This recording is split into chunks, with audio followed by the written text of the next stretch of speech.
this is like what this episode is about.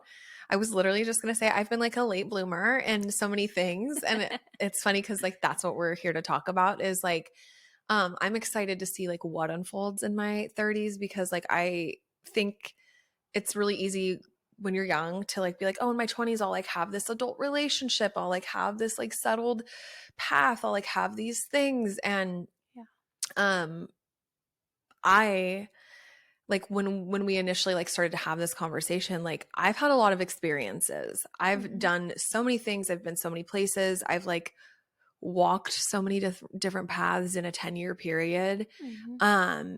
And I didn't have some of the things that I thought I would, like the boxes, like, and if you're not listening, I'm using air quotes when I say like boxes because it is like this thing of like when you don't like, I think what I said to you was like, I've done all these things and I have nothing to show for it other than like experiences.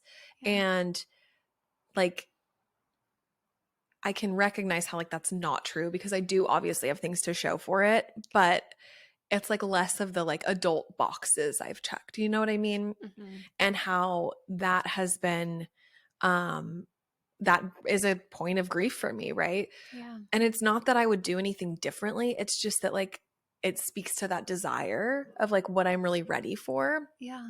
Um and so I am so excited for like this next decade to see like what will unfold and like what I'm sure I will have plenty more experiences because of who I am. Yeah. And also it'd be cool to like check a box or two.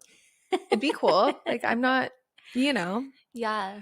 Yeah, it's so interesting. It's nice to like I'm glad we had the conversation. I'm glad we're having the conversation here for other people to hear because I think like sometimes we can get wrapped up in like, oh, I missed out on this. And then you hear someone else and they feel the opposite or had a different experience. And sometimes it's almost like the grass is greener thought, kind of like you think that it's so much better in their shoes, but they think the same about you. And Right. so sometimes it's good just to have those conversations and to share those things, even if it feels vulnerable, because you start to gain new perspective of like, oh, that Mm-hmm. like my black and white thinking on this actually like it's actually really gray. Like there's a lot of Right. gray area here.